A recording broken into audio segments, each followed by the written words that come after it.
I'm the other black woman in the race. You know, I spent the last couple of weeks down at the Capitol fighting for the people of Georgia against that horrific bill, HB 1013.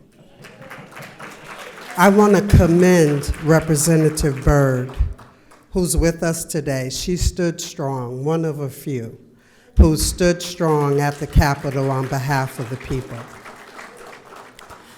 We know that our government is broken. You've heard all the speakers. Every speaker that came before me talked to you about how broken our government is. But folks, it's even more broken than that. There is not an area in this state that we can talk about that doesn't have some issues. For example, the life question. There is no one in the state of Georgia more pro-life than me, and I can back it up. You can ask anyone, say my name nationally or locally, to anyone in this nation, just say Catherine Davis, and they will tell you my record. My record speaks for itself. But you know what? The pro-life laws in this state aren't worth the paper they're written on. Why? Because they're not enforced. They are not enforced. There's no one in state government that can tell you what the inside of one of the abortion clinics looks like. Why? Because they don't look. They're not asking those questions, and I can tell you the sidewalk counselors are telling me that they have violated the laws because pain capable, not supposed to be able to get an abortion in Georgia beyond 20 weeks. But the sidewalk counselors will tell you there are women walking in those clinics 22 weeks, 24 weeks, every week, and nobody's stopping them. When we look at education, it's supposed to be about reading, writing, and arithmetic, right? But we have an indoctrination going on in our schools, and our youth are being taught everything except how to read, write, speak, and think. Our children are being sexualized right before our eyes, and no one is holding them accountable. And when parents step up to try to hold these people accountable, what happens? Look at Gwinnett County. Parents were arrested for fighting for their children. Really?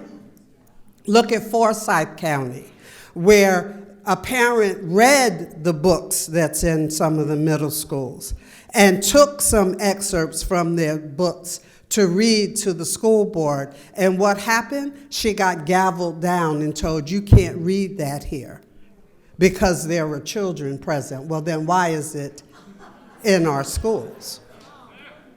As we look across the state, we have gangs running rampant in places like Columbus.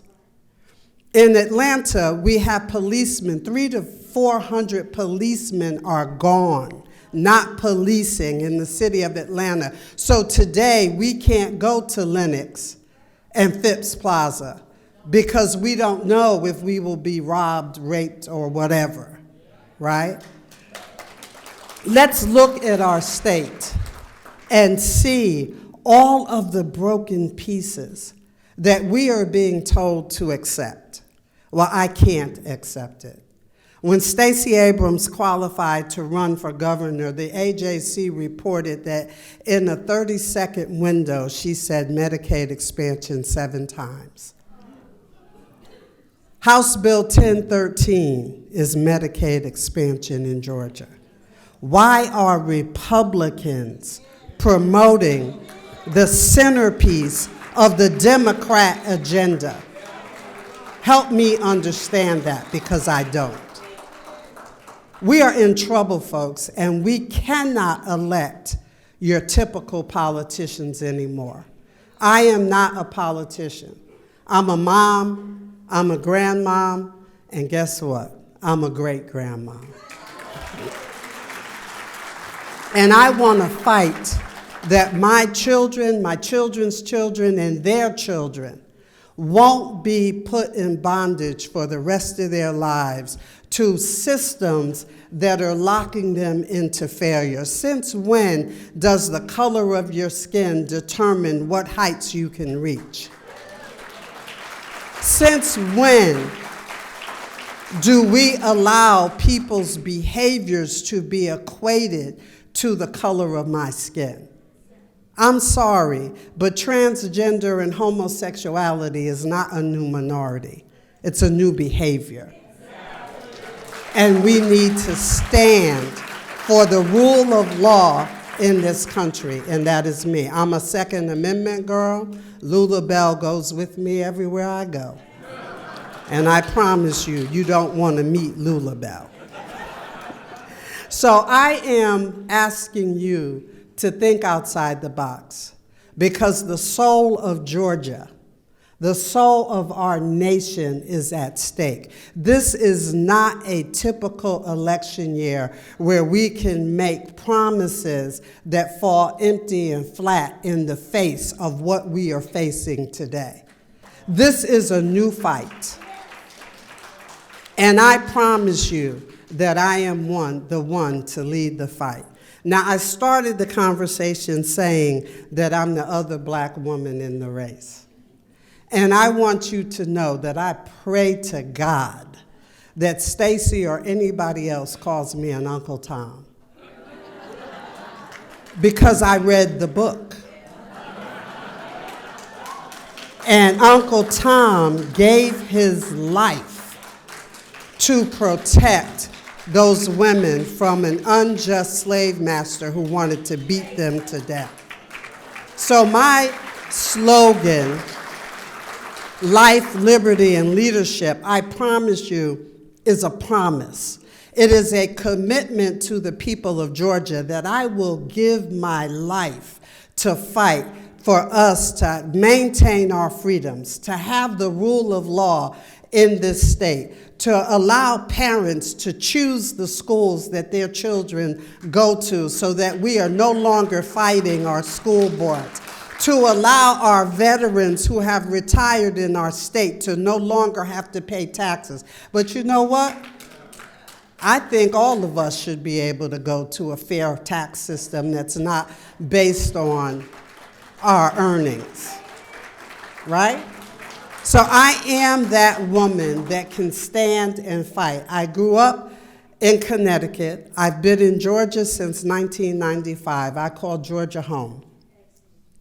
This Georgia is not the Georgia I moved into, because even when the Democrats were in control, it wasn't as bad as it is today. When the Democrats were in control, I didn't have to fight my Republican brethren to do the right thing. When the Democrats were in control, I could count on the R. That R meant that we were Bible-believing, gun-toting Christians. Amen?